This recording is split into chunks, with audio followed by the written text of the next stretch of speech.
say. Before you cross me, look both ways. Leaving the scene with no trace. None in my league. You out of place. I'm not at the top. I'm outer space. Can't eat with us. We're out of place. I'm doing fine. I'm feeling great. You're not my fan. You can't relate. Straight talk going state to state. Hey guys, what's going on? It's your host, your boy George Mackay here at Straight Talk Wrestling, and I am sitting down with the one, the only Hall of Famer, Dvon Dudley. How are you, sir? I'm doing good, man. How you doing?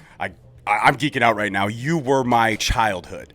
The TLC matches, I guess that's my first question. You talked about that it's one of those memorable moments that it was still talked about. When you guys were, I guess, planning those matches out and kind of working through everything, did you think it would be as legendary as it is 30 years later? No, the first match, we definitely didn't think that.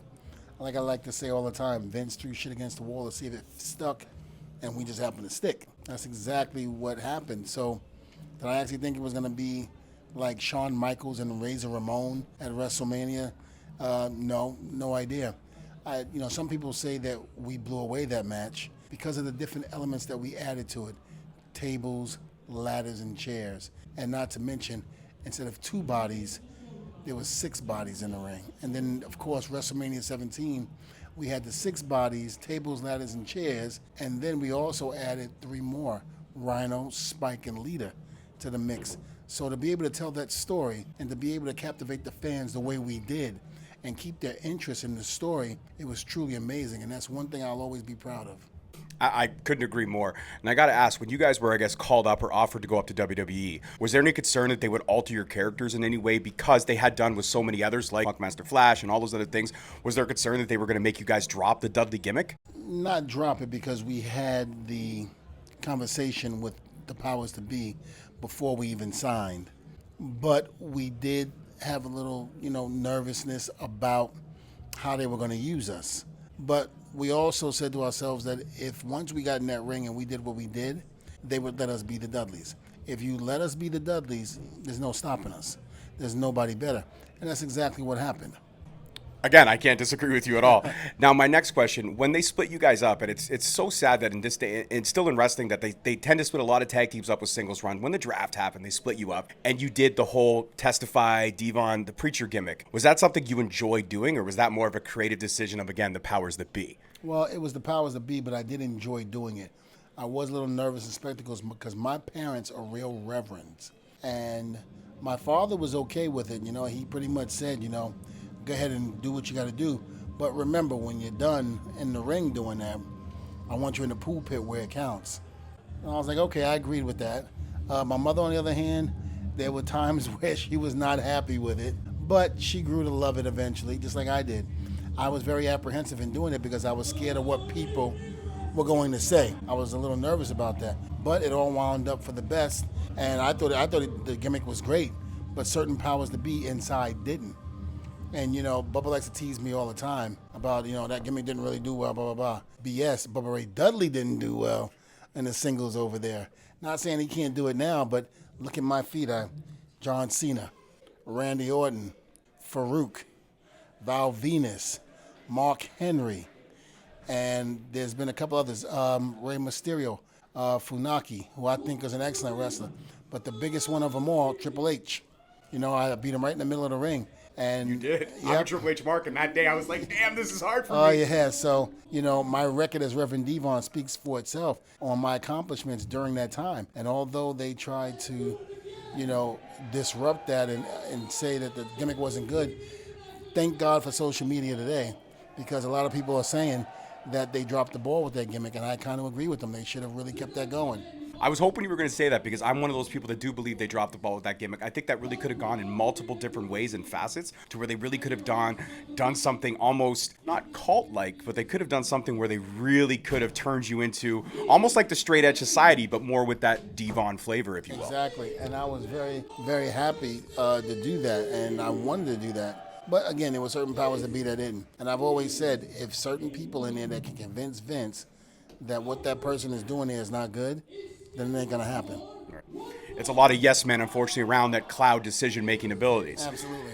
Now, when I look at Dvon Dudley, I look at the Dudleys as someone that I resonated with because of the fact that I felt in a lot of ways they looked like me. they came up like me. I actually do get compared to Bubba Ray, and I don't know if it's a compliment or an insult, but because I'm a big guy, I get kind of compared to, which, I mean, again, he's a Hall of Famer, so as a wrestling freak, why wouldn't I want that? Actually, side note, do you think I could pass for a younger Bubba? I think you can pass for a younger Bubba. So I've always wanted to do this, and I promised myself if I ever got the ability. Can we do the what's up together on 3? Can we just once for me? Sure. All right, ready? 1, 2, 3. What up? My life is complete. My life is complete. But I feel like they were like the everyman in wrestling. They, like I said, they looked like me. They weren't jacked, but they were strong. They were powerful, and they had that ability to go in there and kick ass and take names. Mm-hmm. Do you feel like if wrestling was more like that on a consistent basis, that more every person fans would cling to it a little bit more, if that makes sense in a way? Sure. Wait, in what aspect do you mean? Well, like for me, it was always, I love wrestling so much as a kid, but there was never anybody that looked like me, like my body type. Now it's more and more common, and I think the Dudleys were groundbreaking in that ability to be more common. Do you think that, I mean, now that it's more common, do you guys kind of were groundbreaking in that? I do. I believe the Dudleys were different in that aspect because they looked like me. Yeah, absolutely. I mean, we weren't all jacked up with the muscles and all of that. We just went in there and smashed people's brains in. We were exactly what the movie Slapshot was based off of. The Dudleys were based off the Hanson boys, where they looked like nerds outside the ice, but when they were on that ice, they were killers. And that's where the gimmick came from, when Raven and Taz thought of it.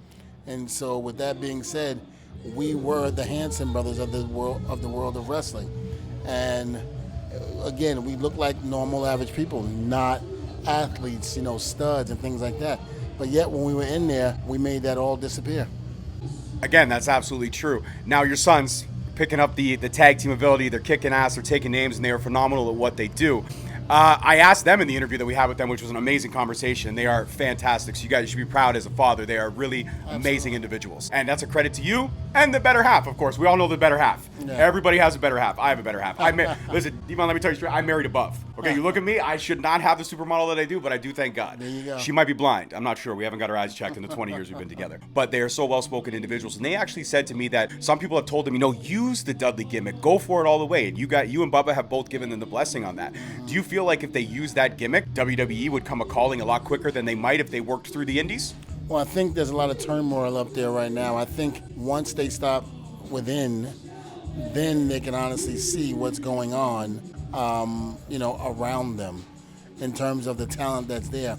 Right now, I think that, like I told them, they should stay away, wait for all this stuff to die down, let them get their bearings straight, and once they're ready to produce what they should be producing, then try to go up there again. But until then, as I say, just stay away and keep doing what you're doing. Absolutely, 150% agree on that. And I mean, the great thing is that they have somebody like yourself to kind of bounce these ideas off of. When we were here, I saw you kind of working through some of the areas of the match with them in the upcoming, and you really had every eye in the room on you because, again, the wealth of knowledge up there is incredible. And I know you're a coach now and stuff too, and you've coached a lot of great talent, by the way. Let me tell you that.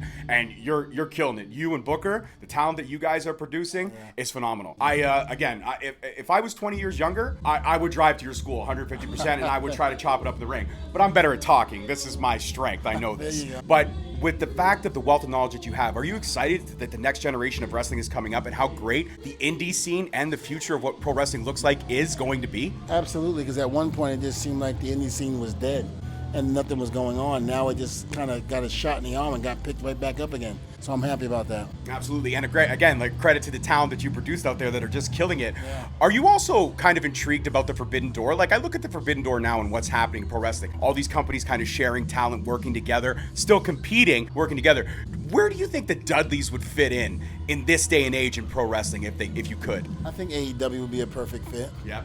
I don't know about Impact. I don't know about NWA, but I feel definitely AEW would be our place to go. And you guys would definitely go head-to-head with FTR. That would be a fight forever feel, in my opinion.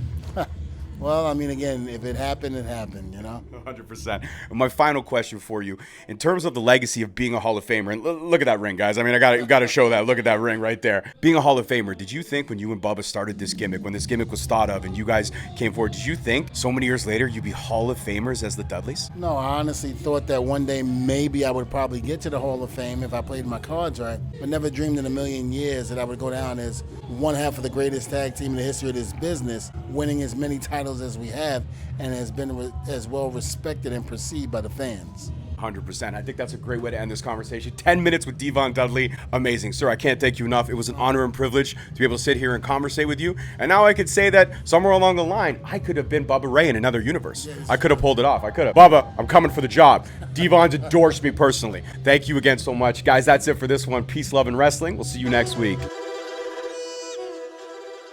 Thank you so much for listening. Don't forget to tune in next week for another great episode on all available podcast platforms and hosted on Podbean. Also, check us out on YouTube at Straight Talk Wrestling, on Instagram at Straight Talk Wrestling, on Facebook at Straight Talk Wrestling, and on Twitter at _Straight Talk. And if you feel the need to buy some sweet merch, check us out on ProWrestlingTees.com. Leaving the scene with no trace, not in my league. You out of place. I'm not at the top. I'm outer space. Can't eat with us. We're out of place. I'm doing fine. I'm feeling great. You're not my fan. You can't relate. Straight talk going state to state.